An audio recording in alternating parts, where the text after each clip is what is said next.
Nós estamos prestes a ver exatamente porque a relação entre LeBron James e o Los Angeles Lakers chegou ao ponto mais baixo. E o que está acontecendo agora é o completo oposto de liderança. This is the shit that makes me f***ing lose it with LeBron. You got JJ Redick trying to talk to the team, right?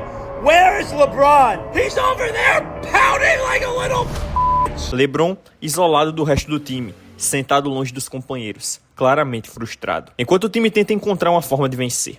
Mas a parte mais assustadora para o Lakers é a seguinte: quando a maior estrela da equipe começa a agir assim, as coisas podem piorar, e muito, em questão de semanas. Porque a temporada começou completamente diferente. O Los Angeles abriu o ano com 10 vitórias e apenas 4 derrotas, um ritmo que projetava algo perto de 59 vitórias. A conversa já começava a surgir: será que esse time poderia brigar por título? Mas nos 11 jogos seguintes, tudo desmoronou. O time venceu apenas 4 jogos e perdeu 7. E no desenrolar da temporada, o Lakers mais desaponta do que convence, dando a sensação ao torcedor que o time pode começar a se despedaçar.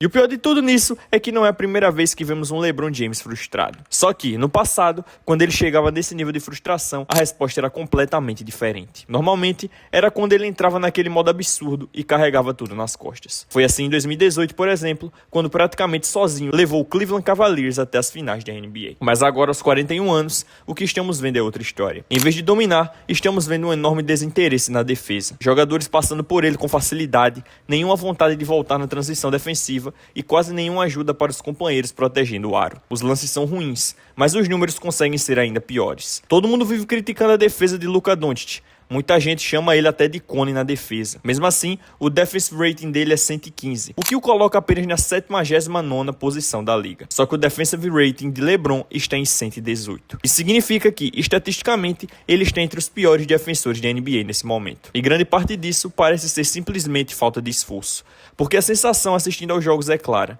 LeBron simplesmente não está tentando de verdade em quadra. Muita gente já tinha dúvidas se ele realmente compraria o sistema do time ou se poderia acabar prejudicando o funcionamento desse elenco do Lakers. No começo, ele disse tudo o que os torcedores queriam ouvir.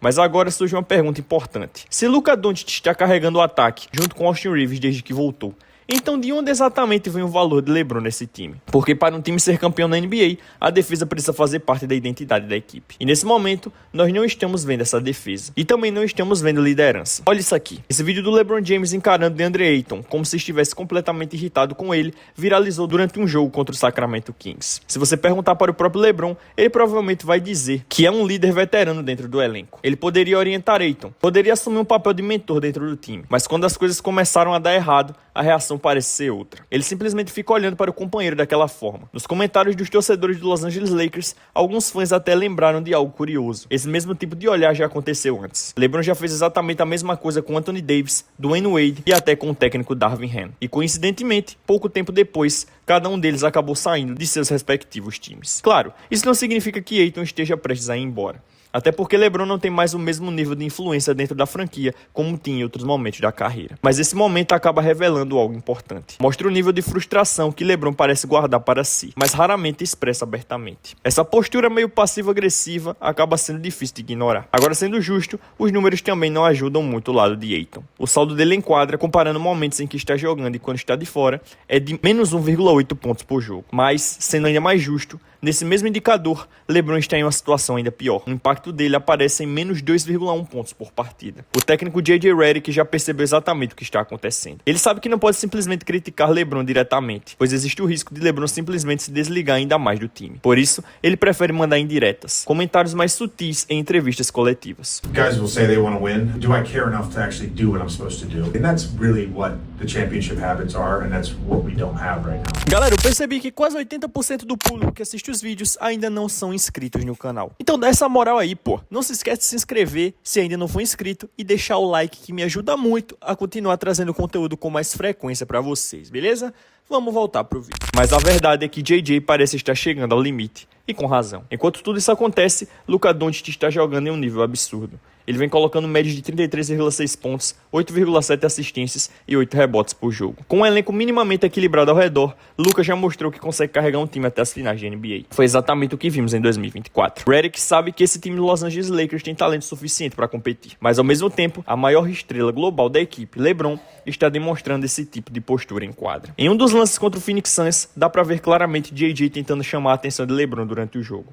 E simplesmente não funciona. Percebendo que está sendo ignorado, Redick pede um tempo. Só que em vez de caminhar para o próprio banco, LeBron vai para o lado do Suns, ficando ali conversando e rindo com Jordan Goodwin. É quase como se ele estivesse mandando uma mensagem através das próprias atitudes. Algo do tipo, tudo bem, você pode ser o técnico, pode até ser meu parceiro de podcast, mas você não manda em mim. Só que ao agir dessa forma, LeBron pode estar cometendo um erro enorme. Durante o verão, surgiram rumores de que LeBron não estava nada satisfeito com a nova hierarquia dentro do Los Angeles Lakers. A informação era de que ele já não era mais o centro do projeto, e que agora o principal nome da equipe seria Luka Doncic. LeBron rapidamente tentou desmentir essa história. Ele afirmou publicamente que consegue jogar ao lado de qualquer jogador e disse que nem sabia de onde aquele tipo de rumor tinha surgido. Só que quando olhamos para o que acontece dentro de quadra, os números contam outra história. Na teoria, LeBron e Luka deveriam formar uma parceria perfeita. Os dois são playmakers de elite, jogadores com alguns dos maiores QIs de basquete do planeta. Era para essa dupla funcionar naturalmente. Mas a realidade em quadra tem sido bem diferente. Entre todas as duplas do Lakers que jogaram pelo menos 300 minutos juntas nessa temporada,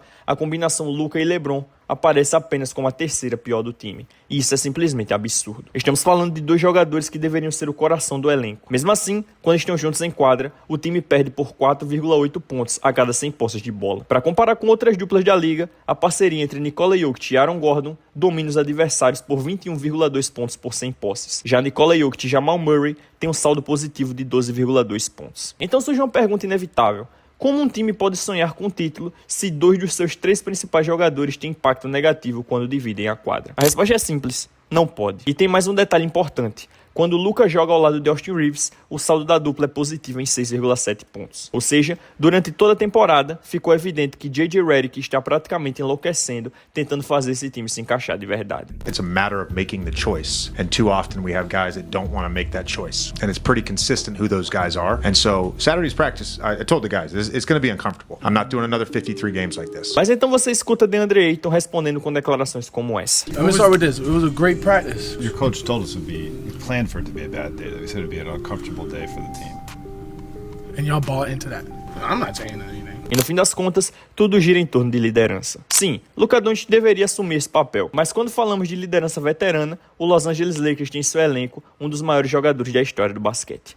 Um atleta que acumulou anos de experiência em finais e títulos de NBA. Só que nesse momento, ele simplesmente não está dando o exemplo que o time precisa. E quando isso acontece, o resultado costuma ser exatamente o que estamos vendo. Um time desorganizado, sem direção clara dentro de quadra. LeBron sempre construiu uma imagem de alguém que vive e respira basquete. Um verdadeiro estudante do jogo. Alguém que assiste partidas todas as noites e analisa cada detalhe. Mas recentemente, algumas das declarações dele começaram a soar bem diferente disso. Watch YouTube golf these days, so I'm the wrong guy to ask about that. E na verdade, esse comportamento não é exatamente novidade na carreira de LeBron. O padrão já apareceu antes. Quando ele se desconecta mentalmente da situação, o restante do time acaba pagando o preço. Um exemplo claro disso aconteceu anos atrás. LeBron não era obrigado a sair do Miami Heat. A equipe tinha acabado de chegar a 4 finais consecutivas de NBA e conquistado 2 títulos seguidos, em 2012 e 2013. Mesmo assim, houve um momento em que Dwayne Wade percebeu que LeBron já estava de saída, e tudo ficou claro naquele instante. The first moment where I had an inkling that LeBron may not be back. One thing you don't do is with LeBron cookies. No. This is serious. And this one day, he was like, hey, where my cookies at? And they had to come up there and whisper in his ear and tell him there were no more cookies on the plane. É até meio engraçado quando você para pra pensar. E eu entendo também. LeBron James é a estrela do time, então por que alguém iria mexer no espaço dele? Mas o ponto mais importante aqui é observar como LeBron reagiu a tudo isso. Ele não fez escândalo, não teve explosão de raiva, não começou a gritar. Simplesmente se desligou da situação em silêncio. E quando teve a oportunidade, foi embora. E é exatamente esse tipo de comportamento que parece estar acontecendo agora. Existem rumores de que LeBron não estaria totalmente satisfeito jogando ao lado de Luka Doncic, mas provavelmente nunca vamos ouvir disso diretamente da boca dele, porque LeBron dificilmente fala essas coisas abertamente. Então, em vez de analisar o que ele diz, precisamos observar o que ele faz. E as atitudes mostram alguém que parece cada vez mais distante da situação. Ele concorda com a cabeça, aparenta aceitar as coisas, mas no fundo, parece apenas esperando o momento certo de seguir outro caminho. Talvez isso signifique uma mudança de time na próxima off-season, ou talvez signifique ainda algo maior. A aposentadoria. Ainda é impossível saber, mas existe um detalhe interessante nessa história. Na segunda parcial da votação do NBA All-Star Game dessa temporada, algo incomum aconteceu. Na temporada passada, LeBron foi titular no All-Star pela 21ª vez consecutiva, algo absolutamente histórico. Só que nesse ano a situação mudou. Parte dos fãs começou a demonstrar irritação com algumas atitudes recentes de LeBron fora de quadra. Alguém pode argumentar que ele lidou com lesões, mas isso já aconteceu antes na carreira dele. Mesmo assim, nunca tinha acontecido algo assim. Nessa votação, LeBron apareceu apenas na 8ª posição entre os jogadores da Conferência Oeste. E tem um detalhe curioso. Enquanto isso, Luka Doncic, o jogador que talvez esteja no centro de toda essa tensão silenciosa, aparece em primeiro lugar na votação do All-Star em toda a NBA, com mais que o dobro de votos de LeBron. Sendo bem sincero, alguém realmente acha que LeBron James não liga para tudo isso? Será que essa situação não o incomoda? Claro que incomoda. E é justamente aí que está o ponto mais difícil de defender. Esse elenco do Los Angeles Lakers tem vários problemas, isso é fato. Mas em vez de assumir o papel de líder e tentar corrigir essas falhas, LeBron parece apenas observar tudo acontecer, balançando a cabeça em frustração. Enquanto isso, os números do time são preocupantes. O Lakers ocupa a última posição na NBA em aproveitamento de 3 pontos. Defensivamente, a equipe aparece apenas na 25ª colocação em Defensive Rating. E quando o assunto são desperdício de bola, a situação também é ruim. 27º lugar em taxa de turnovers. Com estatísticas assim, a única maneira realista desse time sonhar com o título seria apostando totalmente no talento individual de suas estrelas. Mas aí surge outra pergunta importante. Isso ainda é possível? Nesse momento, a única esperança parece ser uma mudança completa na mentalidade de LeBron. Porque quando o jogador mais influente do vestiário não está totalmente comprometido, o restante do time inevitavelmente segue o mesmo caminho. E sendo bem direto, o Lakers simplesmente não pode se dar ao luxo de deixar isso continuar acontecendo. Muito obrigado a você que assistiu o vídeo até aqui e não se esquece de sair sem deixar o like e se inscrever no canal caso ainda não seja inscrito. Tamo quase pegando 70k de inscritos, pô. Ajuda aí, tamo junto, até o próximo vídeo.